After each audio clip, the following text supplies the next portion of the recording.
Number 7, question number 7 कह रहा है कि एक तंबू बनाया गया है, एक तंबू बनाया गया है जिसका जो नीचे वाला भाग जो है वो बेलनाकार है और जिसकी ऊंचाई जो है 2.1 मीटर का है और ऊपर वाला जो भाग है वो शंक्वाकार है, उसकी तिरछी ऊंचाई 2.8 मीटर है, 2.8 मीटर है। और जो व्यास है, आधार का व्यास वो 4 मीटर है। आधार का व्यास कितना है? 4 मीटर। समझिए? तो इस तंबू को बनाने में कितना कैनवस लगा होगा वो निकालना है और कैनवस की लागत कितना आएगी, जबकि 1 मीटर स्क्वायर कैनवस का लागत 500 रुपया बताया गया है। तो ये पूरे तंबू को बनाने में कितना रुपया लागत आया होगा ये निकालना है। समझ गया? तो चलिए सबसे पहले इसमें क्या क्या चीज दिया हुआ है। एक ऊंचाई दिया हुआ है, ऊंचाई किस ऊंचाई h दिया हुआ है, जो बेलनाकार भाग का ऊंचाई दिया हुआ है h 2.1 मीटर और व्यास दिया हुआ है, व्यास को d से डिनोट करते हैं, वो 4 मीटर है। कितना है? 4 मीटर। और व्यास का आधा होता है त्रिज्या, समझना है। व्यास 4 है तो त्रिज्या कितना होगा? 2 मीटर। सिंपल लिख दिए, कोई दिक्कत क्या नहीं। 4 का आधा व्यास का आधा त्रिज्या होता है, 4 का आधा 2 लिख दिए, सिंपल। और वो जो शंक्वाकार भाग है ऊपर आप देख रहे हैं वो l है, l वो तिरछी ऊंचाई होता है, वो 2.8 मीटर का है। समझ गए? 2.8 मीटर। अब सबसे पहले हम क्या करेंगे, कैनवस का क्षेत्रफल निकालेंगे।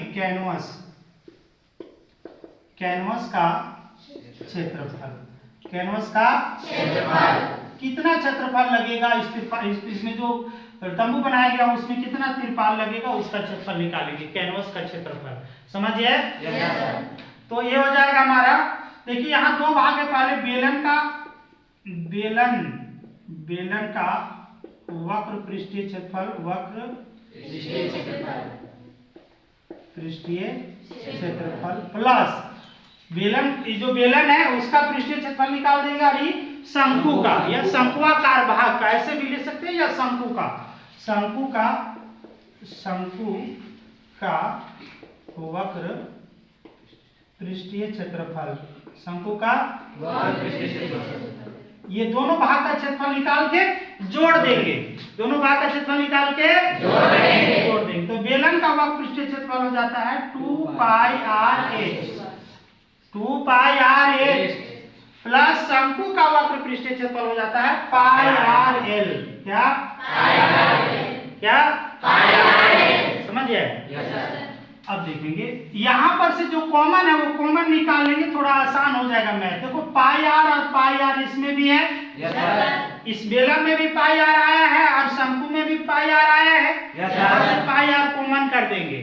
ठीक है? तो पाई आर कॉमन कर देंगे तो बच जाएगा मेरा यहाँ 2 और h और इसमें बच जाएगा l। कोई दिक्कत क्या? अब पाई का मान बैठाएंगे। पाई का मान कुछ निर्देश दिया है क्या? जी सर। क्या दिया है पाई का मान लेने के लिए? पाई का मान नहीं बोला, ध्यान दीजिए कि तंबू के आकार का कैनवस नहीं रहता। अच्छा कोई बात नहीं। तो ये हो जाएगा हमारा पाई का मान बैठा लेंगे 22/7 और आर का मान देखिए, आर हमने लिखा है यहाँ पर 2, कितना 2, फिर यहाँ 2 इंटू h, बेलन का h कितना है, h देखो यहाँ h लिखा है शुरू में 2.1 प्लस l का मान कितना, देखो l का मान 2.8। कोई दिक्कत क्या? यहाँ तक समझ में आ गया सबों को? ठीक है, आगे देखेंगे। ये गुना कर लेंगे 22 दूना 44, 22 दूना 44 बटे 7। अब यहाँ पर देखिए इसको गुना करेंगे 2 गुना 2.1, तो गुना करना है इसको, 2 एका 2 और 2 दूना 4, 4.2 आ गया प्लस 2.8 है ना। अब इसको जोड़ लेंगे 44/7 गुना ये हो जाएगा, इसको जोड़ो 8 और 2 10, जीरो हाथ में 1, 4 और 1 4 और 2 6 और हाथ वाला 1 7, सीधा सीधा ये फ्रेश 7 आ गया। समझ गए? देखो एक बार फिर से 8 और 2 कितने में 10, 10 का जीरो लिखेंगे हाथ में 1 और ये 4 और 2 6 और हाथ वाला 1 7, और 7.0 आ जाएगा एक्चुअली, तो दशमलव के बाद 0 है इसलिए इसको फ्रेश 7 लिख देंगे। ठीक है? तो 7 कट जाएगा तो बचेगा क्या? 44। बचेगा क्या? 44, यानी 44 मीटर स्क्वायर, कि कैनवस का क्षेत्रफल आ गया 44 मीटर स्क्वायर। यहाँ पर जो जितना तिरपाल लगा है, कैनवस लगा, उसका क्षेत्रफल 44 मीटर स्क्वायर आया। कोई दिक्कत क्या? नहीं सर। कोई दिक्कत क्या? नहीं सर। ठीक है, अब हम कैनवस की लागत ज्ञात करेंगे। कैनवस की लागत, कैनवस की लागत कितना लागत आ रहा है वो निकालने। देखो 1 मीटर स्क्वायर कैनवस का 500 रुपया लग रहा है। 1 मीटर स्क्वायर कैनवस की लागत कितना? 500। तो हमारा कितना मीटर का निकालना है? 44 मीटर का। तो 44 गुना 500 कर देंगे। समझ है?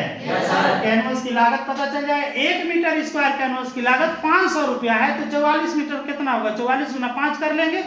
समझ है? तो ये हो जाएगा हमारा, गुना करते हैं 5 और के 20 का 0 हाथ में 2, ये 5 और 4 करें, बाद में 0 बैठा लेंगे। 5 और के 20 का 0 हाथ में 2, और 5 और के 20 और 2 22, और 2 0 ये बचा हुआ है, उसको उतार देंगे, यानी 22,000 रुपया है ना। कोई दिक्कत क्या? नहीं सर। चलिए ठीक, ओके।